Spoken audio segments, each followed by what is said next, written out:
Welcome to CR International online classes. Hello students, how are you? I hope you will fine. देखिए बेटा, कल हमने chapter number 4 geography का chapter number 4 वायु के बारे में पढ़ा। ठीक है, हमने उसमें पढ़ा कि वायुमंडल क्या है। ठीक है, वायुमंडल क्या होता है, वायुमंडल की संरचना क्या है, आखिर में वायुमंडल की क्या क्या इम्पोर्टेंस है, जैसे कि वो हमें सांस लेने के लिए ऑक्सीजन देता है, सूर्य से आने वाली हानिकारक किरणों से हमारी रक्षा करता है। ठीक है, ये सब हमने पढ़ा था। हमने पढ़ा था वायुमंडल जो है एक वायु की मोटी सी चादर है जिसने हमारी पृथ्वी को चारों ओर से घेरा हुआ है। और उसके साथ साथ हमने पढ़ा था वायुमंडल की संरचना कि वास्तव में वायुमंडल किन किन चीज़ों से बना है। तो हमने पढ़ा कि जो वायुमंडल है वो बहुत सारी गैसों का मिश्रण है। इसमें बहुत सारी गैसें नाइट्रोजन, हीलियम, हाइड्रोजन, ऑक्सीजन, ठीक है, पाई जाती हैं।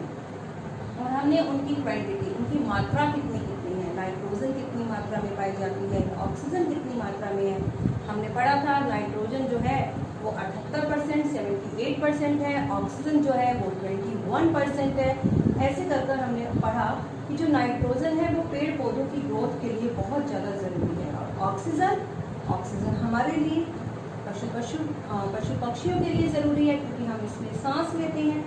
ठीक है, कार्बन डाइऑक्साइड के बारे में हमने पढ़ा कि कार्बन डाइऑक्साइड जिसे हम रिलीज करते हैं, पेड़ पौधे जो हैं उसे ले लेते हैं।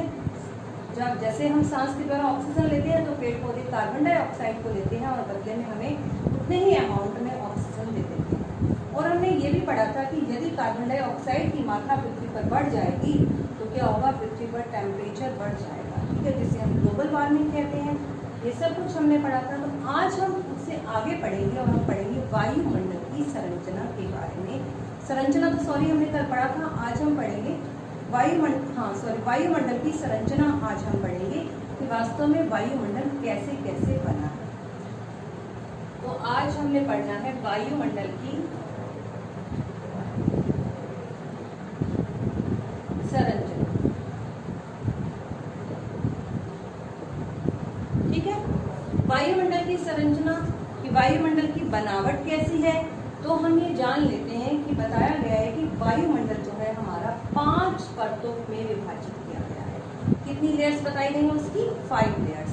और वो 5 लेयर जो है हमारी, जो फर्स्ट लेयर है हमारी वो है शोभ मंडल, जो हमारी दूसरी लेयर है वो है आपकी समताप मंडल, तीसरी लेयर है आपकी मध्य मंडल, चौथी लेयर है आपकी आयन मंडल और 5वीं लेयर है आपकी बहिर्मंडल। ठीक है, और जो आपकी पहली लेयर है ना शोभ मंडल, वो अर्थ की सतह से स्टार्ट होती है। ठीक है, अर्थ की सतह से। जैसे अब हम इसका डायग्राम बनाते हैं। ठीक है, अब हमने इसका डायग्राम बनाना स्टार्ट किया। हम इसे 5 पार्ट्स में डिवाइड कर देते हैं, 1, 2, 3, 4 एंड 5। हमने इसके 5 पार्ट कर दिए। अब ये 5 पार्ट जो हो गए, तो जो हमारी सबसे पहली लेयर है ना शोभ मंडल, वो हम यहाँ नहीं लिखेंगे बेटा। जो हमारी शोभ मंडल है वो अर्थ की सतह से, जहाँ से हमारी धरती स्टार्ट हो रही है ना, हमारी पृथ्वी की सतह के साथ लगती है। तो जो सबसे पहली लेयर जो हमारी जमीन के साथ टच हो रही है ना, वो है आपकी शोभ मंडल। कौन सी लेयर है आपकी? वो शोभ मंडल। और ये पृथ्वी से लगभग 13 किलोमीटर की ऊंचाई तक फैली है। कितने किलोमीटर? 13 किलोमीटर।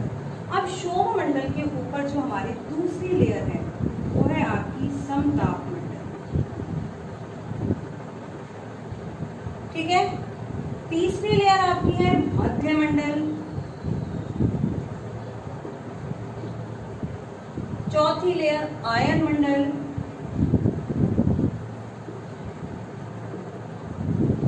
एंड 5वीं जो लेयर है आपकी वो है बहिर्मंडल।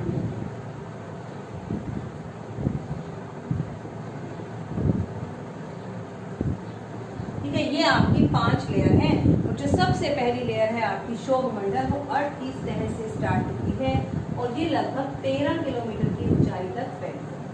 ठीक है, अब जो आपकी समताप मंडल है ये 50 किलोमीटर की ऊंचाई तक फैली है, मीन्स 13 से 50 किलोमीटर के बीच में। और जो मध्य मंडल है वो आपकी 80 किलोमीटर, 80 किलोमीटर की ऊंचाई के बीच में फैली है। और जो आयन मंडल है वो आपकी 400 400 किलोमीटर, 400 किलोमीटर की ऊंचाई के बीच में फैली है। और जो बहिर्मंडल है वो लगभग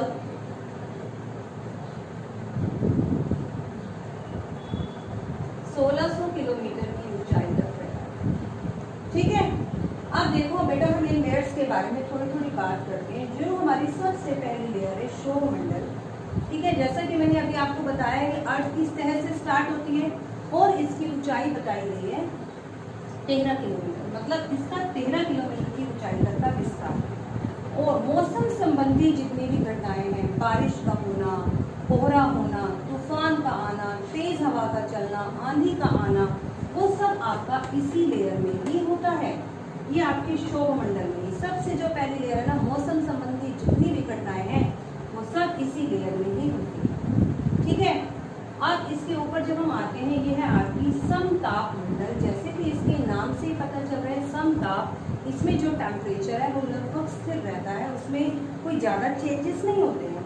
तो ये जो आपका समताप मंडल है, समताप मंडल के अंदर क्या है, बादल नहीं बनते। मौसम संबंधी घटनाएं तो यही होगी, बादल भी बने, बारिश भी हुई, ओले भी गिरे, लेकिन यहाँ पर ऐसा कुछ नहीं होता है, ना बादल बनते हैं। और इसीलिए जो ये लेयर है यहाँ पर मतलब मौसम बिगड़ने की तो कोई संभावना है ही नहीं। तो जो प्लेन है, हवाई जहाज जो है वो इसी लेयर में होते हैं। ठीक है, क्योंकि अगर हवाई जहाज उड़ रहा है तो ठीक है, रास्ते में बादल बन गए, बारिश आ गई, फोग हो गई, तो एरोप्लेन को बहुत ज़्यादा प्रॉब्लम हो सकती है। तो वो सब इसी समताप मंडल में ही होते हैं। और इसके साथ साथ इस समताप मंडल के अंदर ओजोन नामक गैस भी पाई जाती है। कौन सी गैस? ओजोन। ये जो ओजोन नामक गैस है, सूर्य से आने वाली जो हानिकारक किरणें हैं, जो हार्मफुल सनरेज है, उससे हमारी रक्षा करती है। ठीक है बेटा, ये हो गया आपका समताप मंडल। इन समताप मंडल क्या है, एक तो क्लाउडलेस है, बादल नहीं बनते यहाँ पर, हवाई जहाज की उड़ान के लिए अच्छी है, और यहाँ पर ओजोन नामक लेयर भी पाई जाती है।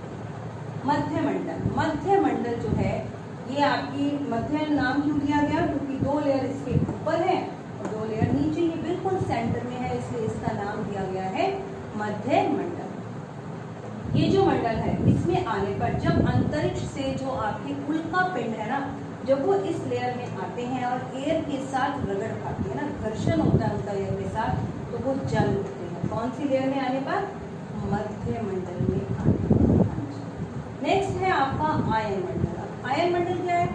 आयन मंडल जो है आपका 80 से 400 किलोमीटर के बीच में है। ठीक है, यहाँ पर पाया जाता है। और इस लेयर की एक सबसे महत्वपूर्ण बात यह है कि पृथ्वी द्वारा प्रसारित की जाने वाली रेडियो तरंगों को ये वापस पृथ्वी पर भेज देता है। मतलब रेडियो तरंगे जिन्हें पृथ्वी द्वारा भेजा गया था अंतरिक्ष में, उन्हें वापस ये पृथ्वी पर भेजता है, जिसके कारण हमारे रेडियो में ध्वनि आवाज सुनाई देती है। ठीक है बेटा, फिर है ये आपका बहिर्मंडल। जैसे जैसे हम ऊपर की तरफ जाते हैं तो भारी गैसें तो नीचे रहेंगी, हमने पढ़ा था कि भारी गैसों में नीचे रहने की प्रवृत्ति होती है और जो हल्की गैसें हैं वो ऊपर की तरफ रहती हैं। ठीक है, तो ये जो ऊपर वाली जो है लेयर आपकी बहिर्मंडल, ये जो बहिर्मंडल में हल्की गैसें लाइक हाइड्रोजन, हीलियम, ठीक है, ये गैसें यहाँ पर पाई जाती हैं। और यहाँ पर आने पर तो ऑक्सीजन तो ना के बराबर, ऑक्सीजन की मात्रा तो लगभग सौरमंडल में कम होने लग जाती है। जैसे जैसे हम इससे ऊपर की तरफ जाते हैं तो लोगों को अपने साथ ऑक्सीजन सिलेंडर लेकर जाना पड़ता है, क्योंकि उन्हें सांस लेने में कठिनाई होती है, क्योंकि ओजोन की ऑक्सीजन की सबसे ज़्यादा मात्रा जो है वो शोभमंडल में ही पाई जाती है। और जो ये बहिर्मंडल है, यहाँ से हीलियम, हाइड्रोजन जो हल्की हल्की गैसें हैं फिर धीरे धीरे अंतरिक्ष में मिल जाती हैं। और ये जो लेयर है इसकी कोई बाउंड्री तो है नहीं, ठीक है, कि भाई इसकी इतनी ही लिमिटेशन है। लगभग 1600 किलोमीटर की ऊंचाई के बाद ये एटमॉस्फेयर जो है वो धीरे धीरे अंतरिक्ष में मिल जाता है। तो ये थी हमारी वायुमंडल की संरचना। तो बेटा अब एक बार आप बुक ओपन कीजिए, हम उसमें भी देख लेते हैं। देखिए, हमारा वायुमंडल 5 परतों में विभाजित है, जो पृथ्वी की सतह से आरंभ होती है। ठीक है, 5 परतें हैं, आपने देख ली 1 2 3 4 5, 5 परतें हैं। और पृथ्वी की सतह से हमने स्टार्ट किया, यहाँ हमारी अर्थ है ना, यहाँ हमारी पृथ्वी है।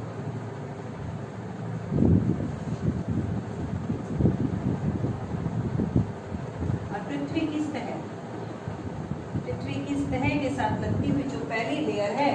उसको हम शोभ मंडल कहते हैं। तो देखो बेटा, पहली लेयर हो गई शोभ मंडल, दूसरी लेयर समताप मंडल, तीसरी लेयर मध्य मंडल, चौथी लेयर आपकी आयन मंडल, या फिर हम इसे बहिर्मंडल भी कहते हैं।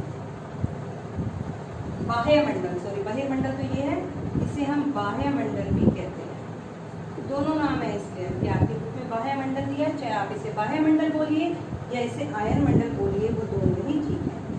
ठीक है, आगे देखिए शोभ मंडल। सबसे पहले हम बात करते हैं, हमने जो डायग्राम बनाया है इसी के अकॉर्डिंग सबसे पहले हम देखते हैं हमारा शोभ मंडल। शोभ मंडल यह परत वायुमंडल की सबसे महत्वपूर्ण, सबसे इंपॉर्टेंट लेयर है, ये आपकी शोभ मंडल। इसकी औसत ऊंचाई 13 किलोमीटर है। मैंने आपको पहले भी बताया कि ये लगभग 13 किलोमीटर की ऊंचाई तक फैली है। हम इसी मंडल में मौजूद वायु में सांस लेते हैं, इसी मंडल में हम रहते हैं, तो यहाँ पर जो गैस है ऑक्सीजन, उसी से ही हम सांस लेते हैं। और मौसम की लगभग सभी घटनाएं, मौसम संबंधी सभी घटनाएं जैसे वर्षा का होना, कोहरा होना, ओला वर्षण होना, इसी परत के अंदर मौसम संबंधी जितनी भी घटनाएं हैं वो इसी परत में ही होती है। आगे देखिए दूसरी लेयर आपकी समताप मंडल। इसके बारे में क्या लिखा है?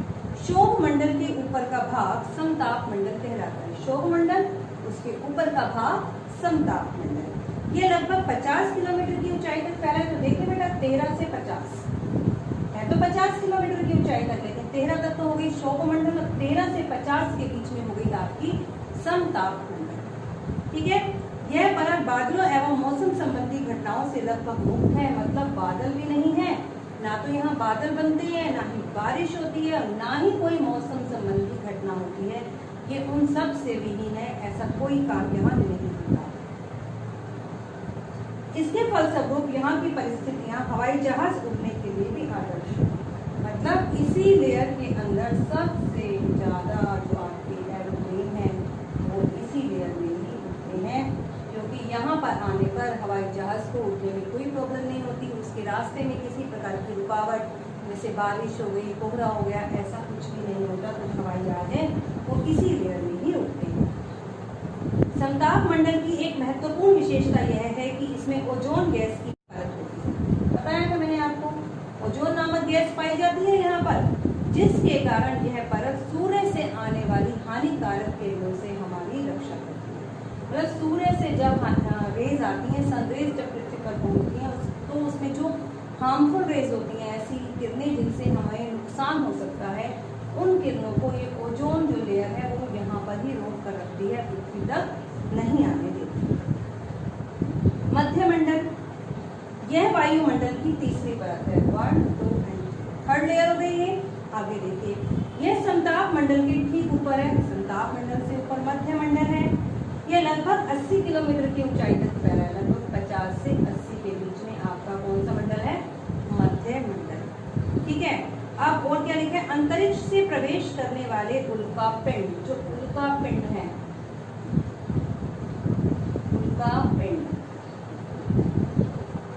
जब अंतरिक्ष से उल्कापिंड इस लेयर के अंदर एंटर करते हैं, प्रवेश करते हैं, तो वो जल उठते हैं। वायु के साथ घर्षण होने के कारण वायु के साथ वो रगड़ खाते हैं और यहाँ पर आने पर वो जल उठते हैं। आगे देखिए आपका बाह्य मंडल, हम इसे बाह्य मंडल भी कह सकते हैं या फिर हम इसे आयन मंडल भी कह सकते हैं। बाह्य मंडल में बढ़ती ऊंचाई के साथ तापमान अत्यधिक तीव्रता से बढ़ता है। जैसे जैसे हम ऊपर की तरफ जाते हैं ना बाह्य मंडल में, तो जो आपका तापमान है वो बढ़ता है, तापमान बढ़ता चला जाता है इस लेयर में आने पर। ठीक है बेटा, और क्या है?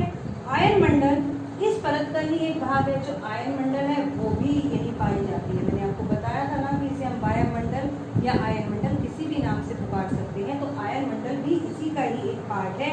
ये 80 से 400 किलोमीटर, आपने देखा 80 to 400, ये 80 से 400 किलोमीटर की ऊंचाई के बीच में फैला है और रेडियो संचार के लिए यह इस परत का प्रयोग किया जाता है।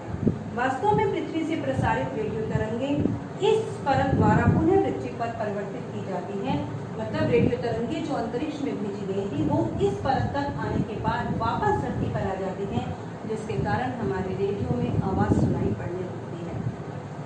बहिर्मंडल। बहिर्मंडल क्या है? ये वायुमंडल की सबसे ऊपरी परत को हम बहिर्मंडल के नाम से जानते हैं।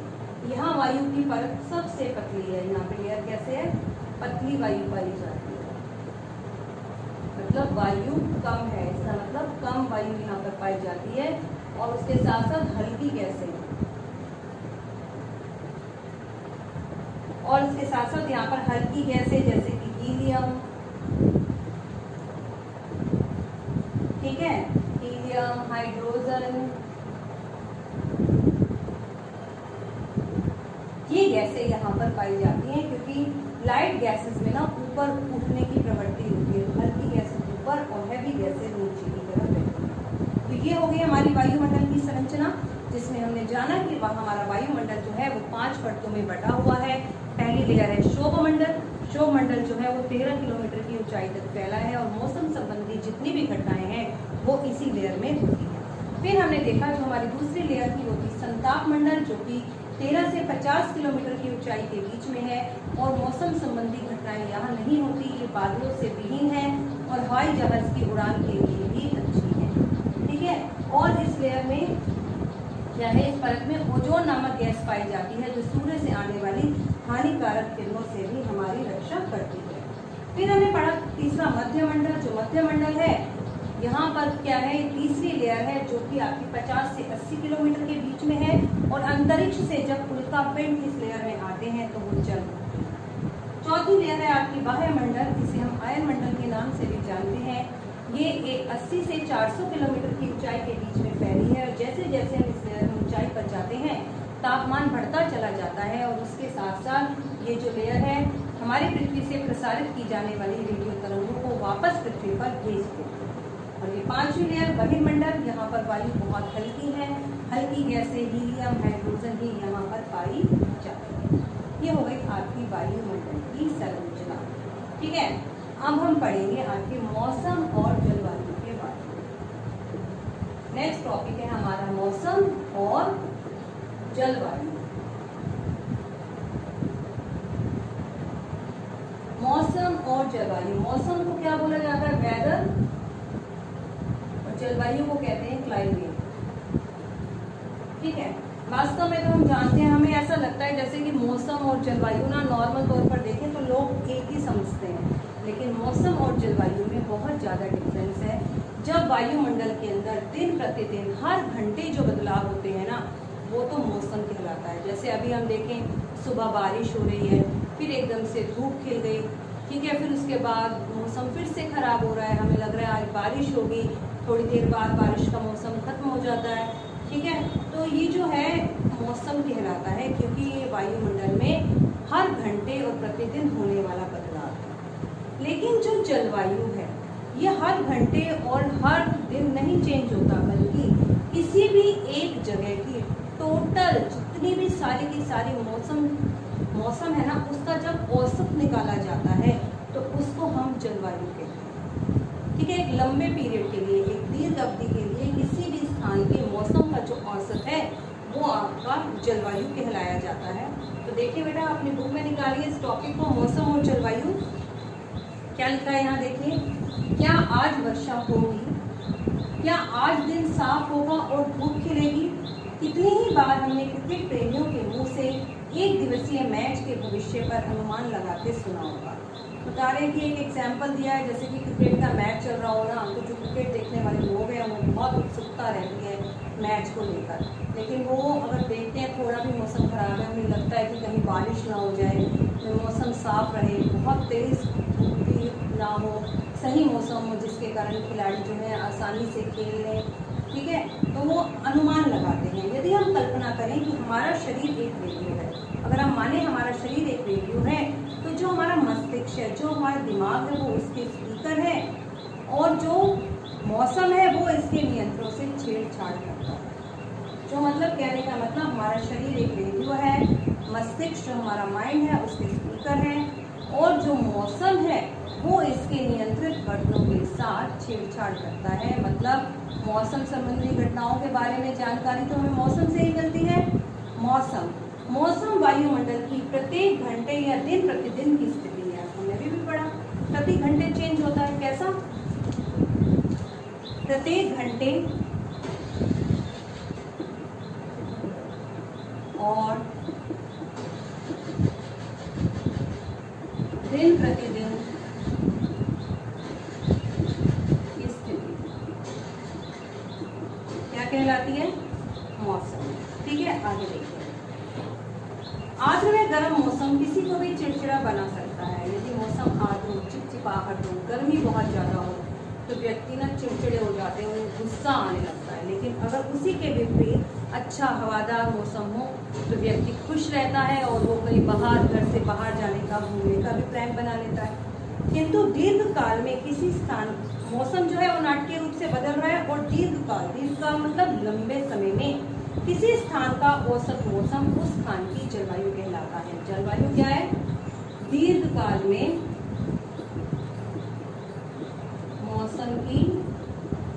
मौसम का औसत। दीर्घ काल में मौसम का जो औसत है वो आपका जलवायु कहलाता है, उसे हम जलवायु कहते हैं। मतलब किसी भी एक प्लेस को यदि हम ले लें और हम वहाँ की टोटल वेदर का एवरेज निकालें तो वो हमारा जलवायु। ठीक है बेटा, आज हम इतना ही पढ़ेंगे। आज हमने क्या क्या डिस्कस किया, एक बार हम पॉइंट्स को दोबारा से देख लेते हैं। हमने वायुमंडल की संरचना के बारे में पढ़ा। हमने पढ़ा कि ये 5 परतों में बटा है। पहली परत पृथ्वी किस तरह से स्टार्ट होती है? क्षोभ मंडल, दूसरी समताप मंडल, तीसरी मध्य मंडल, चौथी आपकी बाह्य मंडल और 5वीं बहिर्मंडल। ये 5 लेयर है आपकी। और फिर हमने पढ़ा मौसम और जलवायु के बारे में। मौसम जो क्या है? मौसम क्या है? प्रत्येक घंटे और प्रत्येक दिन की स्थिति है। प्रत्येक घंटे और प्रतिदिन की स्थिति जो है वो आपका मौसम कहलाती है। लेकिन दीर्घकाल, एक लंबे समय में किसी स्थान का जो मौसम का औसत निकाला जाता है तो उसे हम जलवायु कहते हैं।